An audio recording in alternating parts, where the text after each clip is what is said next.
Greetings and salutations, friends and gamers of all stripes. My name is GM Dave, and I am your man behind the screen.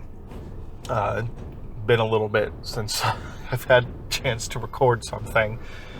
You all know the drill already. You already know why these lulls keep happening. It's the 9 to 5, or should I say more accurately, the 5 to 5. It often tends to be the case.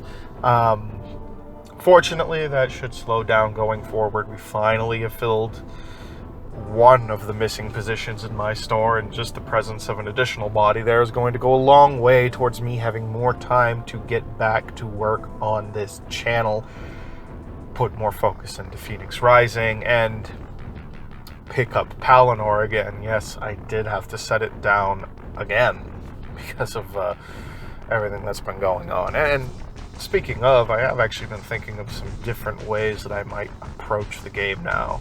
Another reason why there hasn't been a Palinor vlog in quite a long time is I've been considering some pretty drastic changes to my approach. But that's not what this video is about, and I'm going to just go ahead and stop beating around the bush. It has been a hot minute since I recorded part 1 of times I fucked up as a GM in response to Aaron the Pedantic's video on the same subject. God, what was it now, Aaron? 2 months ago? 2.5? Remind me, because I have no concept of the passage of time anymore. Nevertheless, it is high time that I get this one down.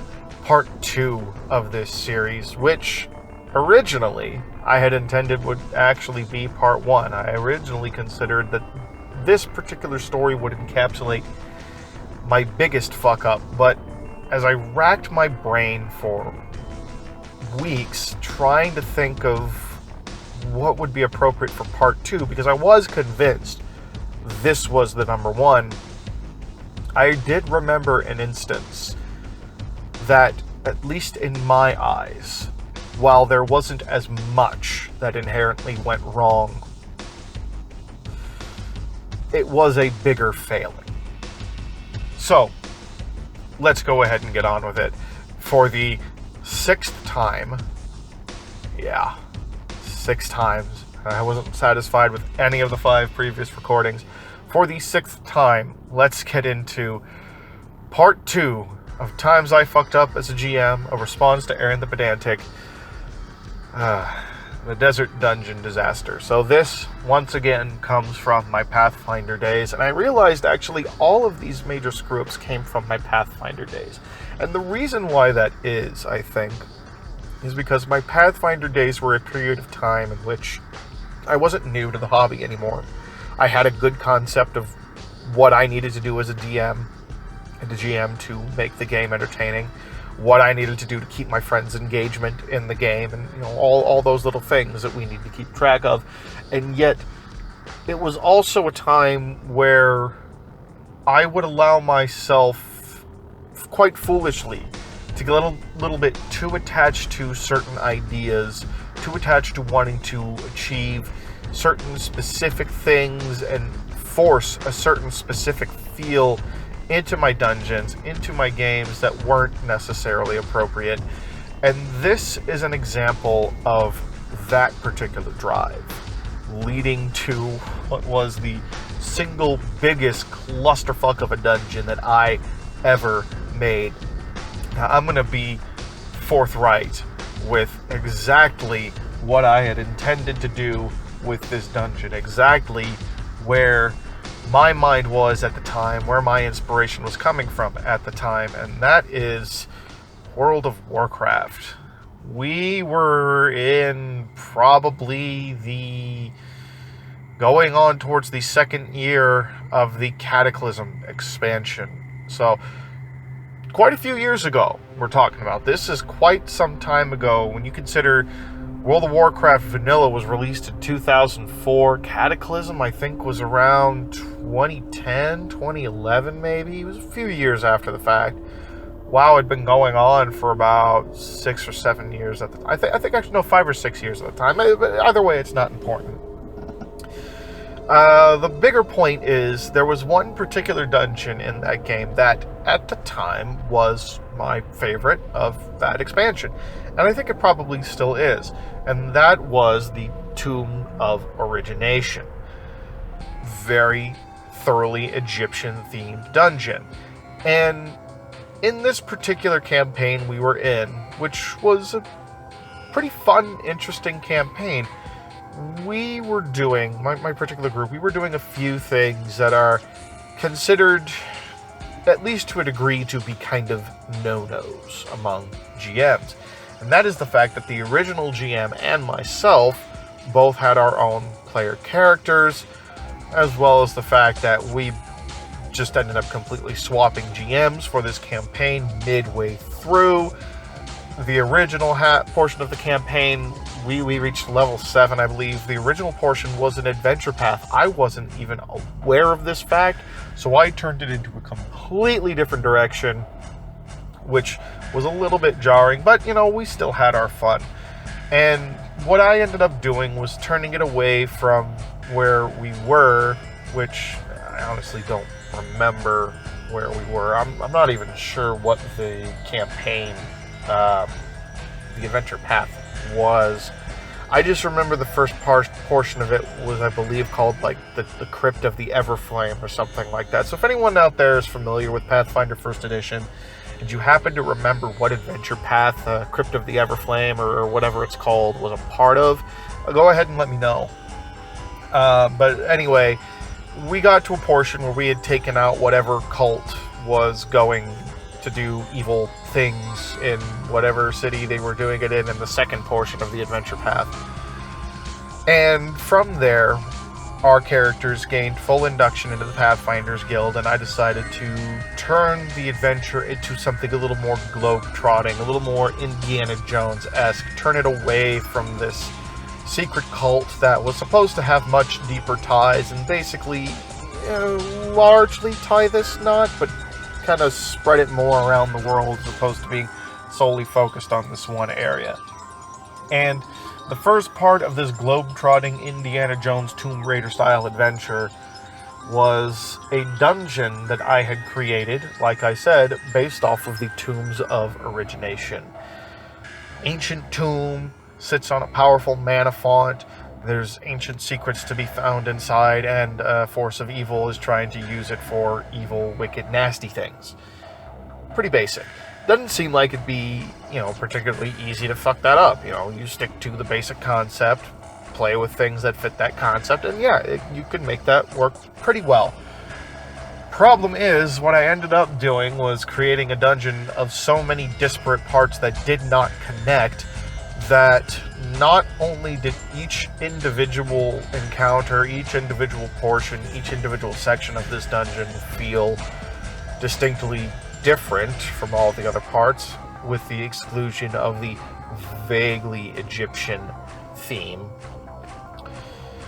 I did a fucking shit job of balancing it. And I did a shit job of adjudicating and a shit job of... Well, let's just get into the meat and potatoes of it. There are a few fuck-ups that went wrong in this dungeon, but there's only two major ones, and those are the ones I'm going to really focus on. Minor fuck-ups were things more like really improperly balancing the fights, and when I mean really improperly balancing them, I mean, not keeping things like the reasonable attack bonuses of my players in mind for encounters that I wanted specific characters to really shine in. Yeah, one of the mini-boss fights that I had made ended up, was supposed to be a great encounter for both of our tanky characters to shine in, and yet I ended up making the enemies have armor classes that were so high that they literally could not hit these enemies unless they rolled a 20. Because I didn't pay enough attention to their stats. So, that's something I did. But the two most major fuck-ups involved the bringing in of a new player and the final combat. So, this new player that I brought in is a mutual friend of myself and Luke, who I've talked about on this channel before. Luke's a very old friend of mine. This mutual friend of ours, whom we have nicknamed Moose, he was playing a homebrew class, not one of his own making, one that he found on the Pathfinder SRD. And when he came to me with this class, I gave it a very brief once over, because this was literally the day before we were supposed to run, actually the night before the morning that we were supposed to run. It was about 7 or 8 o'clock at night, if I remember correctly. And I'm trying to tighten up this dungeon, to finish things up. I'm scrambling to get this thing ready for the next morning, because procrastination was another thing that I was, and sometimes still am, really bad about. So I gave this thing the once over, and only the once over, really only the 1/2 over, and gave him the okay. I said, yeah, you can play this class. I don't see anything majorly wrong with it. Big mistake. This class, for the type of game we were running, ended up being massively overpowered. It was very difficult for me to keep him in line in that respect, and Moose is already the kind of player who will push limits. He gets a serious kick out of pushing the limits of a character, pushing the limits of a game, trying to kind of break the toys a little bit. Not as bad as some people I've known, but he can certainly be the type to derail a game if you don't watch him carefully. So that mistake was only further compounded when the players encountered the second major encounter of the dungeon, which was designed after a boss encounter from the Tomb of Origination. The essentials of this dungeon, or of this encounter, was you had this large bridge, or not really, well, kind of like an enclosed bridge. Long, narrow hallway is really more what it was. And at the far end of the hallway is a golem, who, as soon as you step into the hall's door, the golem will activate and a door will begin to close behind you. Or a door will close behind you after you enter the actual room. There are alcoves with hidden doors on both sides, and the idea basically is this golem is going to march its way down the room at you, and what the players need to do, they're going to start fighting the golem. That was a given. But I designed this golem specifically to be extremely tough for them to kill. And they were supposed to pretty much fight for a little bit and then realize, okay, there's these alcoves back here. I believe one of the characters in the party was an elf, so he basically automatically found the alcoves as soon as he passed by them. He detects secret doors. So the idea was supposed to be, okay, we'll go check those alcoves out. You might find a, way to deal with this. With the goal being, you go down there, you deal with some smaller enemies, activate a couple of levers, and then, the floor will basically open up and drop whatever is left inside. It was supposed to be a fail-safe mechanism. I viewed it as a fail-safe mechanism installed by the people there in case, by some chance, someone managed to defeat the golem.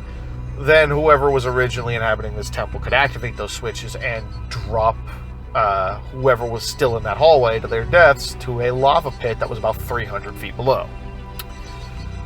The thing I didn't consider when I was designing this, which was funny because I was designing it the night I read his character, was that one of the abilities Moose's character had was a passive tremor sense up to 30 feet. So he was able to sense that this floor was only about 3 feet thick and that there was just a giant fucking pit below.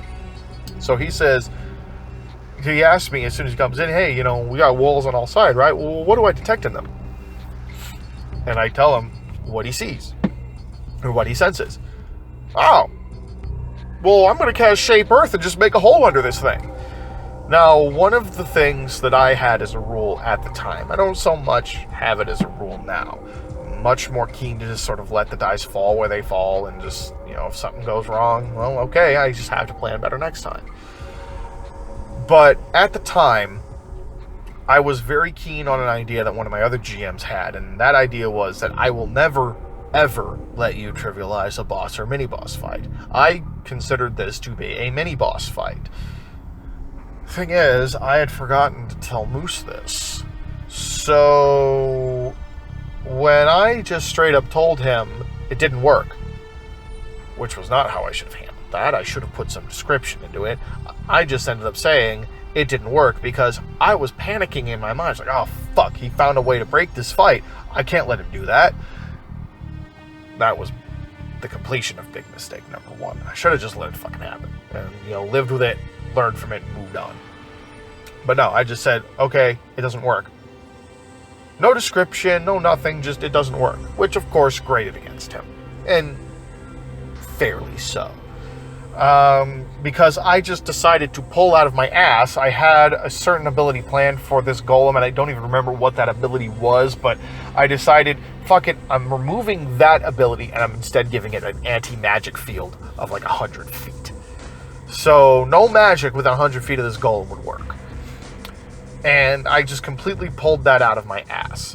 Now, the original concept of this fight was supposed to be that Moose and our rogue, which was played by the artist that I work with on my webcomic, Phoenix Rising, they were going to be the ones to go down, deal with the little snakes and other enemies that I had in these chambers down below, and disarm the traps connected to the switches to activate them.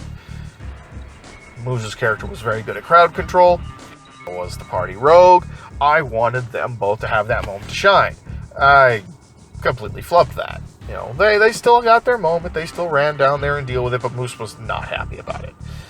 He got over it and was just like, all right, whatever. It's not that big a deal. He let it slide, but yeah, in the moment, he was not happy about it. And that kind of set the course for the rest of this dungeon. Basically, every encounter except for the one roleplay encounter that I set up in this dungeon did not work at all as I had envisioned it. The second encounter, like I mentioned, or well, not the second encounter, I believe it was like the third major encounter, like I mentioned already, was supposed to be for our tanks to shine, and they couldn't even hit the creatures. So it ended up falling to my character as the GM to be the one to finish this encounter because it was a bunch of mummies. These mummies had a weakness to fire, and my character was a fire sorceress. If you read Phoenix Rising, you know who this character was. So, yeah, that didn't go well. So, fast forward to the end of the first day, they actually find a safe place to rest, and they find the one NPC roleplay encounter that's in this place, which was a prestige class NPC that I had made. I think it was called a Living Monolith, something like that. It was something pretty new at the time, and I really liked the flavor of it. It's like ancient beings, these ancient creatures, or ancient warriors tasked with guarding a place and given basically equivalent to eternal life to keep vigil over a location. This was the last of the remaining monoliths, last of these remaining creatures to guard this place, this guy. And he basically explains what's going on, why this tomb has been sealed and everything. Long story short, Lich broke its way in some hundreds of years ago, fucked shit up, wanted to get to the apex of the pyramid because that is where it could connect to a magical ley line and start channeling crazy shit. But this guy managed to activate the systems in the temple to pretty much trap him in there instead, and this Lich has been working for a long time to break out, and this guy basically suspects that's going to happen fairly soon. Like, it might be days, it might be weeks, might be months, even just a few years, but considering he's had this guy trapped for hundreds of years, he's been figuring out the mechanisms, figuring out the puzzles, figuring out the mechanics of how he's trapped, and finding his way out. So the final big bad was basically, of this dungeon, was basically, he was a Lich. A standard Lich, 13, like CR 13 Lich, the basic one for Pathfinder, that I modified slightly. I gave him the contingency spell, I believe it was, from 2nd edition, I think it was. I don't entirely remember what edition it was from, but I basically gave him a couple contingency spells that would activate in certain situations, and the idea of the fight would basically be, he opens up with a heavy hitting spell to try and off as many of the players as he can, because, I mean, that's exactly what he would fucking do. He wouldn't hold back. He's been trapped here for like 300-400 years trying to break out, and now here comes these fucking young living ingrates to kill him, but hey, you know, this is also his chance to get loose. He's going to unleash everything he fucking can. So the idea is basically going to be, he's going to unleash everything he can and activate the defenses in this upper chamber to use them against the players. That didn't end up working so well, because Luke's character, apart from just being a crazy good tank for a mistake that the previous GM had made, had allowed him to something the previous GM allowed him to have that was a huge mistake, was also a crazy good grappler, and through luck of the rolls, rolled the highest initiative and asked me, he's like, so how far away is this guy from me? Oh, you know, he's about 50 feet. Okay. I charge him and grapple him, which was well within the ability for him to do. So he charges, he grapples. Of course, yes, it's a CR13 Lich against a level 8 fighter, but it's a level 8 fighter who is largely spec'd into grappling, because part of what he did to make a living was as a pit fighter and gladiator and wrestler. So naturally, he wins the grapple. He pins the Lich and just starts wailing on him. And I'm still of that mindset of, I will not let you trivialize my boss fights. So he activates his contingency, which he blinks away, which Luke was expecting. He was kind of annoyed, but he was expecting that. You know, he's like, you know, fucking Liches, man. So fight progresses, and all of this is after the Lich already surprised them with a fireball to the face to open the fight. Luckily, they all made their saves, because Luke's cohort character, he took the leadership feat, his cohort was a paladin who had a pretty nice protection aura going on to help them all make their saves, and then, of course, being a rogue, fully evaded it. So the Lich starts activating some of the defenses. The round goes around again. It comes back to Luke, and he does the same thing, because, hey, man, it worked damn well the first time. Tackles the Lich again, starts wailing on it. You know, couple of the other characters start wailing on him while he's prone. And then I have the Lich activated contingency again, and here's where I fucked up. And I don't have an excuse for it this time. I don't have a good, like, even a bad excuse, like, well, I don't want you to trivialize my boss fights, because I just did not like the feel of that at the time. Now I don't care so much. No, this was just a very stupid idea that I thought sounded good and satisfying to me at the time. So the Lich blinks away and is preparing to cast his second fireball spell when, wouldn't you know it, the living monolith shows up behind him, cuts him down. The Lich was he was at 3 health. He was at 3 health when he was able to blink away again. So, yeah, he was already basically dead. For whatever reason, though, I was thinking more about the closure for this NPC's little story, the NPC that the players spent about half an hour with in terms of real time, than the fact that I just stole from all my players. I just stole that win from all my players. And I don't even have a good excuse for that. It was just a stupid idea that sounded good at the time after 8 hours of play. Yeah.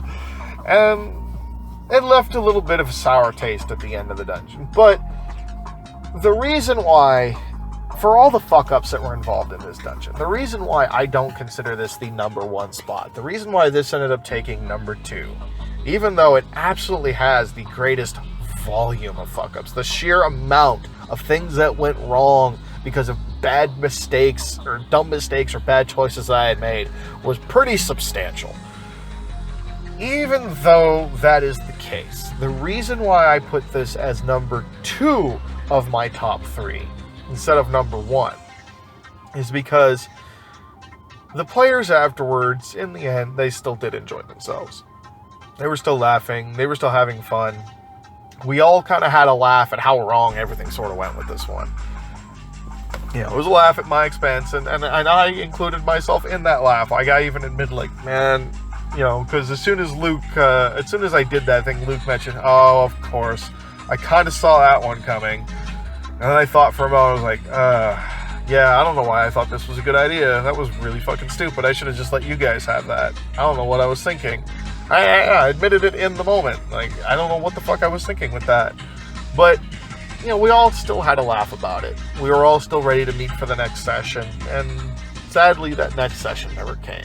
Not because of any sour taste left behind by the dungeon, but because of the fact that myself and a mutual friend of ours from at the time, who was the original GM for this campaign, just all at the same time happened to have our work schedule shift in such a way that none of us had a day off at the same time anymore. So the campaign was forced to end.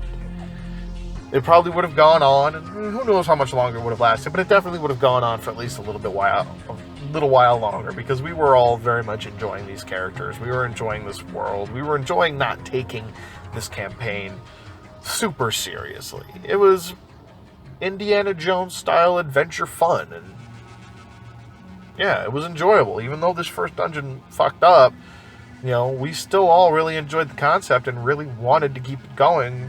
Life got in the way. Unfortunately, I cannot say that about the next one, but that's a story for another time. Friends and gamers of all stripes, first and foremost, I want to thank you for being patient with me, not only on how long this video took to get out compared to part one, but just for the lull in content over the past couple of weeks. It is frustrating for me that I have not so much had the ability to remain consistent with this. I want to remain consistent, but things just keep getting in the way. Still, we will be doing our best to do better. And with that now said and done, friends and gamers of all stripes, once again, my name is GM Dave. If you like this video, please feel free to leave a like, comment down below with your thoughts, subscribe, and share the video, please. Share the video to help my channel see some more growth. I've actually been growing quite a bit lately over the past few months, really since I think that extra credit video. I have shot up in subscribers again over the past few weeks. We just passed, it seems like it was just a couple of months ago, I passed 500 subscribers, and now I'm at almost 630, which is, again, not a huge number in the grand scheme of things, but I can't help but compare it to the small town I lived in. Small town of 2,000 people at the time, just over 2,000 people, about 500 of those being kids grade K through 12. In my combination kindergarten, grade school, middle school, there was about 400 or 500 kids in that entire school. Most everybody at least had an idea who quite a lot of the other people there were. I now have more people subscribed to this than I had in my childhood school, which is kind of interesting to think about. From, someone who did live in a pretty small town. Albeit, we're talking small town California, which is not really the smallest, and even it being rural, not super genuinely rural, still pretty tightly packed mountain community. But I digress. Like if you like it, comment with your thoughts down below. Tell me about some times that maybe you screwed up, or maybe your GM screwed up, and maybe you guys just had a laugh about it at the end, like we did with this one. We'll save the real big disaster for the next video. While you're down there, down below at the comments, down below liking, again, please open up the subscription box. Follow me on social media, particularly minds.com, where I back up all of my content. Except for the second part of the Godzilla vs. Kong podcast, because it was too long. Minds couldn't handle it. That one didn't get up there. Lesson learned. Future podcasts are going to be all around at 45 minutes to an hour each, I think. Anyway, rambling again. Follow me on social media. Follow the link to read Phoenix Rising. I mean, at this point, you know the drill. I'm just rambling. Once again, friends and gamers of all stripes, My name is GM Dave, and I am your man behind the screen, and I would like to remind you, in this world of tabletop gaming, you do not want to just sit back and watch, but get in there and game. Have a good one.